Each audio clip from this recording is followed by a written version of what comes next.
We're working to connect a region of over 600 cultural bridges between our lands.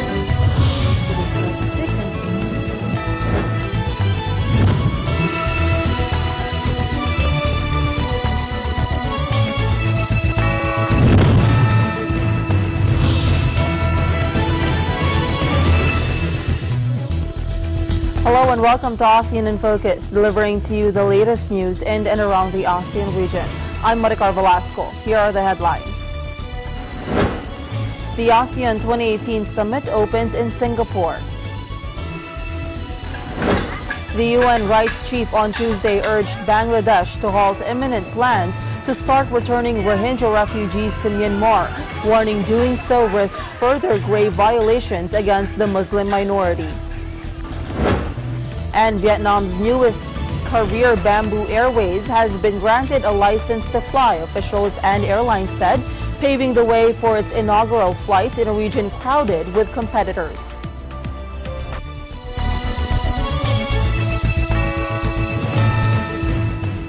The ASEAN 2018 Summit opens in Singapore. In his opening remarks, Singapore Prime Minister Lee Hsien Loong says ASEAN members nations are still able to work together despite countries, including major powers, are repudiating multilateral approaches. How can ASEAN stay united, effective and relevant for our peoples and our partners? This question is especially pertinent given the rapidly changing external environment. The international order is at a turning point. The existing free, open and rules-based multilateral system, which has underpinned ASEAN's growth and stability, has come under stress.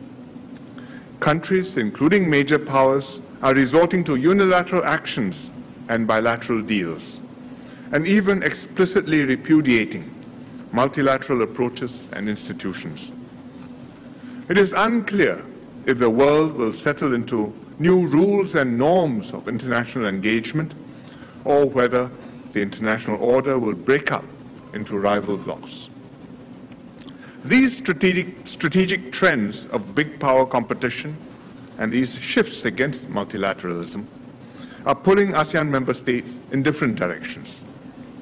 Each member state has its own strategic outlook, its own political calculations, and national interests. Despite this, ASEAN has shown that it is still able to work together and find common ground. And this is because ASEAN's of the conviction of ASEAN members that ASEAN is greater than the sum of its parts. By coming together in one collective voice, instead of going our separate ways as 10 disparate countries, ASEAN members have strengthened our standing in the world. Through ASEAN, we've been able to engage and cooperate with major countries and international organizations, using various ASEAN-centric platforms, such as the ASEAN +3 and the East Asia Summit. With a growing middle class and a young workforce, ASEAN is slated to become the world's 4th largest economy by 2030. ASEAN's future is bright. At the same time, ASEAN has to address new challenges. Apart from the new strategic landscape, another major shift has been digital technology. Digital technology has disrupted our economies and dramatically changed how we live, work, and interact with one another. It has also made us more susceptible to cyber attacks. Meanwhile, non-traditional and transnational threats, including terrorism and climate change, are looming on the horizon. Terrorism is not just an issue of physical security, but also a grave threat to the delicate multi-ethnic and multi-religious social fabric of many ASEAN countries. Climate change is rendering ASEAN countries vulnerable to rising sea levels because of our long coastlines and low-lying areas. Higher temperatures and extreme weather are affecting our crop yields, spreading tropical diseases, and threatening the lives and livelihoods of our peoples. All these mean that multilateral cooperation is now more urgent than ever. These common challenges are complex and unprecedented. No single solution applies to all of us or all of these problems, and yet no country can deal with them alone. We need to pool our ideas and resources to tackle these issues together. And this is why Singapore chose resilience and innovation as the themes for our ASEAN chairmanship. We wanted to build up. Amnesty International on Monday stripped Aung San Suu Kyi of its highest honor over the de facto Myanmar leader's indifference to the atrocities committed by the military against Rohingya Muslims. The London-based global human rights organization said it has written to Ms. Suu Kyi saying it's withdrawing its prize, the highest honor award, because, as they put it, they can no longer justify her status as an ambassador of conscience. Suu Kyi was globally hailed as a freedom fighter who stood up to her country's feared military junta while spending 15 years under house arrest. Her plight received added attention when she was visited by Hillary Clinton when the two-time U.S. presidential candidate was still Secretary of State in 2011. Suu Kyi then reaffirmed her commitment to working with the United States to bring democracy to her country of around 50 million people. However, her tenure has been marred by a failure to speak up for Rohingya Muslims. She has since faced international pressure, including from Amnesty International, to condemn the army's alleged brutality against the Rohingya. However, she has refused to do so.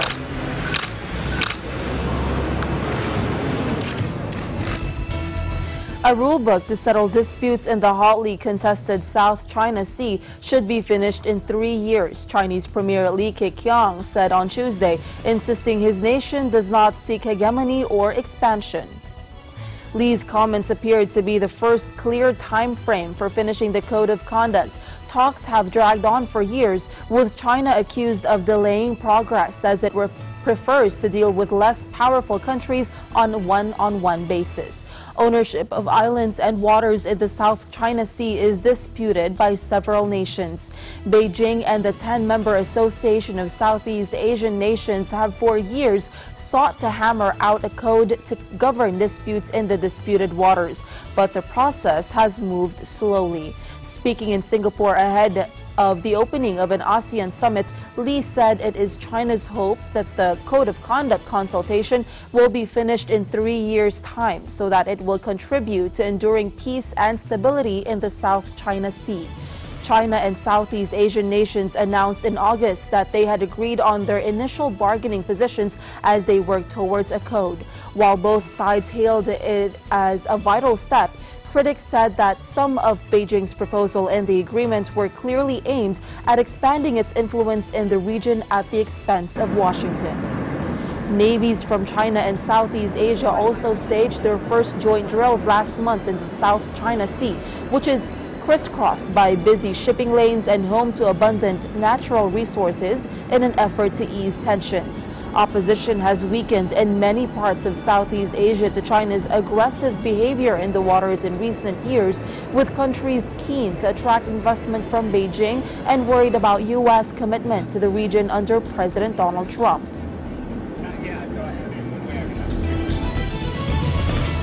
Chinese Premier Li Keqiang says he hopes the Upgrade Regional Comprehensive Economic Partnership, or RCEP, agreement will break through the ceiling in China-ASEAN trade and investment as leaders gather in Singapore for negotiation.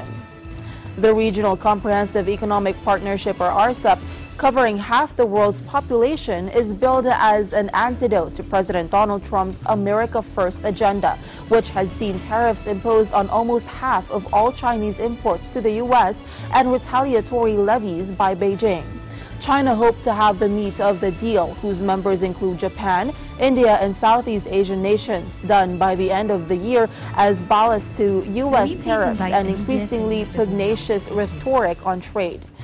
But the timetable has slipped, with sticking points over free access to markets remaining and a raft of general elections early next year likely to further hamper its progress. Speaking in Singapore, Premier Li said he hoped RCEP would be signed and implemented next year. 这个升级版意味着中国和东盟的经贸投资关系会有新的跃升。我们期待着打破天花板，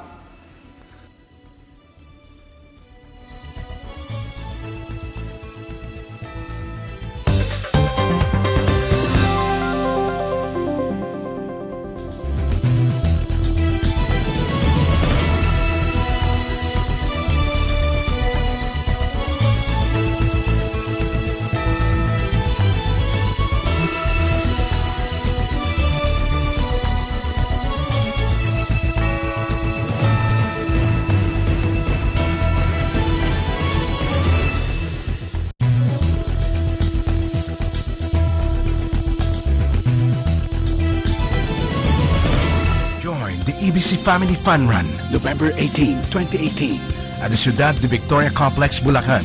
Choose from race categories: 1.062 kilometer, 2.5 kilometers, 5 kilometers, and 9.55 kilometers. Registration is ongoing. For more details, log on to www.eaglenews.ph/EBC Fun Run or call 784-7450, local 1162. You may also visit www.facebook.com/EBC Fun Run. EBC Family Fun Run. This event was made possible with our major sponsors: Regent, Life's Simple Pleasures, RY Graphics and Print, Guyamax, the natural 4-in-1 super antioxidant with guayabano mangosteen, turmeric, and vitamin C. With the participation of ISUZU, your responsible partner for life, together building people, Mr. Gary Escobar, Salampas by Hisamitsu Philippines, SKECHERS Performance, White Glow, Australia's #1 teeth whitening system, Beldia, your strategic procurement partner, PRO ENERGY+ELECTROLYTES. Enjoying your passion never stops. And in partnership with Maligaya Development Corporation and Philippine Red Cross.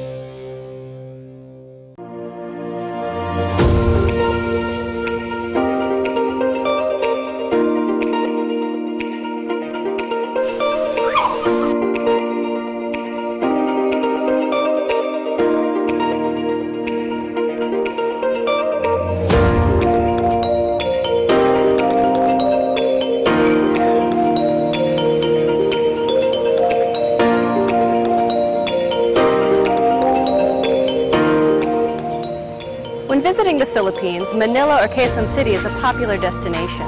But oftentimes the hustle and bustle of the city can be more stressful on your vacation. So when you feel the need to reconnect to nature or relax again, there's a beautiful oasis just outside of the city called the Garden at Ciudad de Victoria.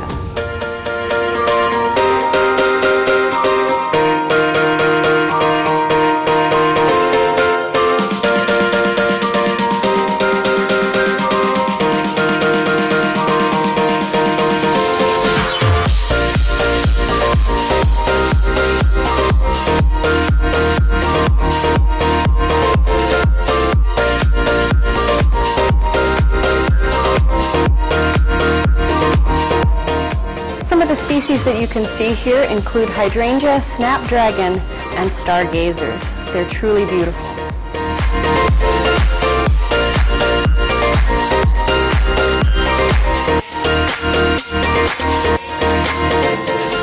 The gardens at Ciudad de Victoria are so peaceful, tranquil, and beautiful that it's become a haven for young couples and a very popular venue for engagement photos.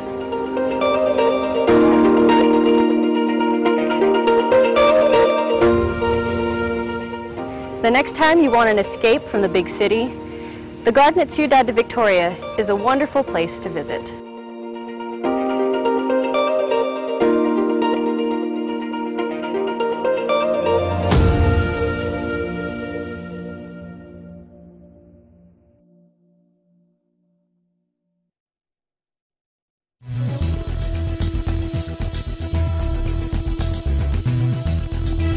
Welcome back. The Department of Foreign Affairs has urged Filipinos in Israel to take the necessary security precautions following the escalation of hostilities between Israeli forces and Palestinian militants in Gaza. Ambassador to Israel, Neal Imperial, said the Philippine embassy in Tel Aviv has advised the 29,400 Filipinos to, among others, avoid public places, particularly in Netivot, Sha'ar, HaNegev, Ashkelon, Eshkol, Ashdod, Stredor, Beersheba, and other areas near Gaza, the West Bank, and the Golan Heights. This was after more than 400 projectiles were fired into Israel from Gaza based on Israeli sources. Israel retaliated with airstrikes on Monday. Filipinos who may require the embassy's assistance are advised to call 972-466-1188, the DFA said. The UN rights chief on Tuesday urged Bangladesh to halt imminent plans to start returning Rohingya refugees to Myanmar, warning doing so risked further grave violations against the Muslim minority. Bangladesh authorities say they will begin returning Rohingya refugees who have fled what the UN has called ethnic cleansing to the Buddhist majority country from Thursday. The prospect has created panic in the camps, prompting some families who were due to be among the first to be repatriated to flee, community leaders said. The UN Rights Office said it continued to receive reports of ongoing violations against Rohingya still in Myanmar and urged Dhaka to reconsider. UN High Commissioner for Human Rights Michelle Bachelet said they are witnessing terror and panic among those Rohingya refugees in Cox's Bazar who are at imminent risk of being returned to Myanmar against their will. Bachelet says forcibly expelling or returning refugees and asylum seekers to their home country would be a clear violation of the core legal principle of non-refoulement, which forbids repatriation where there are threats or persecution or serious risks to the life and physical integrity or liberty of the individuals. Meanwhile, some refugees from Myanmar expressed their thoughts on returning to Bangladesh.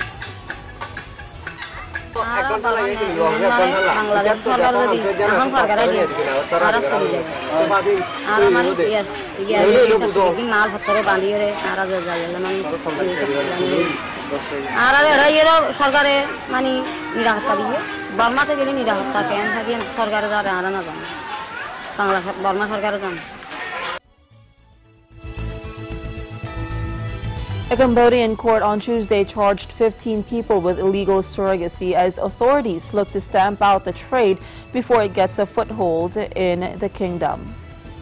Cambodia banned surrogacy in 2016 in an attempt to prevent the lucrative practice from spreading in the country after neighboring Thailand pulled the plug on it the previous year.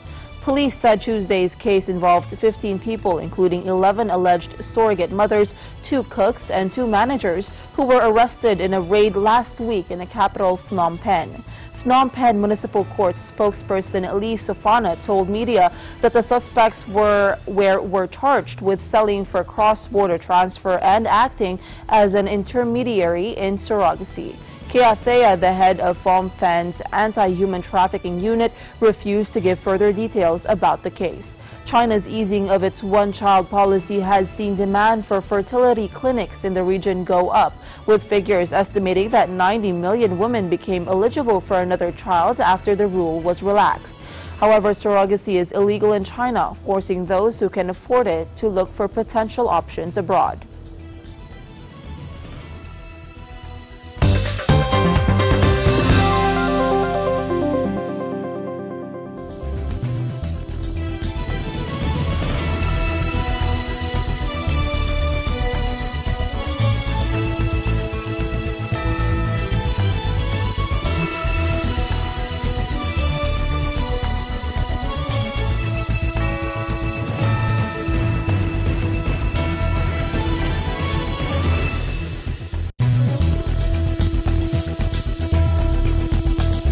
The latest news and information here and abroad.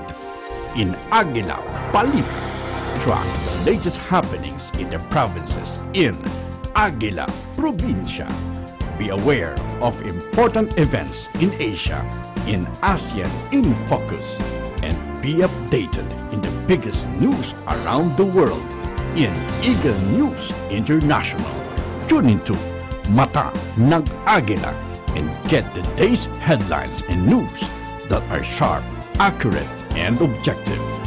Only here at Net 25.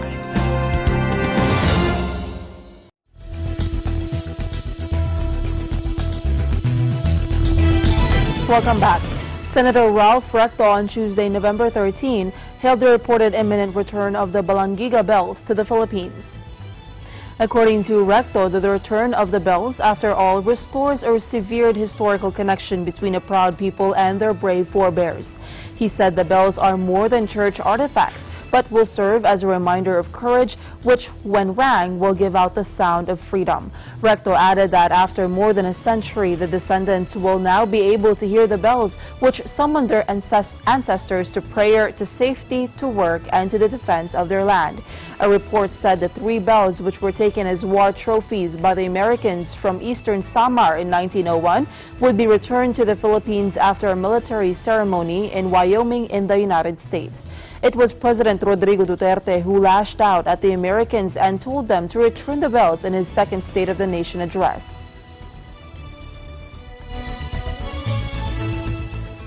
Vietnam's newest carrier, Bamboo Airways, has been granted a license to fly, officials and the airline said, paving the way for its inaugural flight in the region crowded with competitors.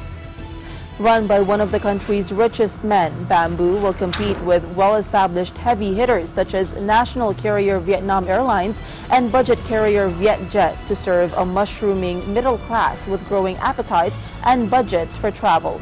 Vietnam's Transport Ministry said Bamboo's official aviation license had been approved and that it would aim to operate 100 routes, including to lesser travel destinations in Vietnam and elsewhere in Asia, with plans to eventually fly to North America.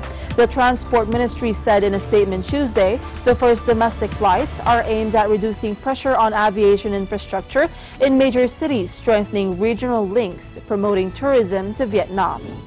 The airline is owned by Trinh Van Quet, who heads the FLC property empire that includes lush beachside resorts, golf clubs, and luxury condos across Vietnam, a country still under one-party communist rule. Bamboo has already signed up to buy 20 of Boeing 787 Dreamliners worth $5.6 billion and committed a further $3.2 billion to buy 24 Airbus A321neo planes.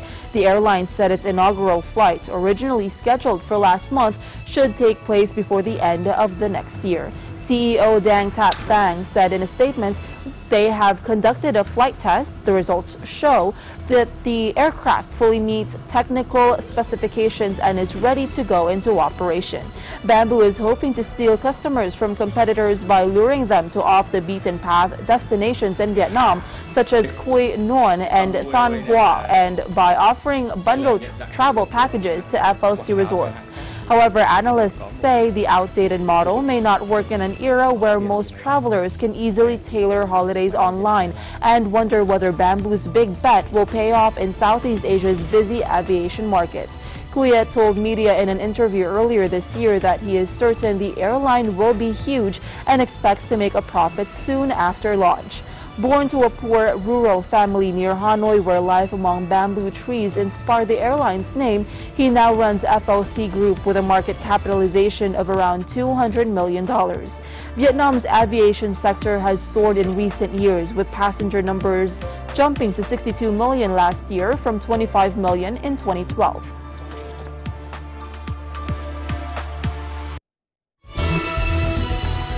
And that is the latest news in the Southeast Asian nations. Stay updated about the ASEAN region. I'm Maricar Velasco and I am 1 with 25.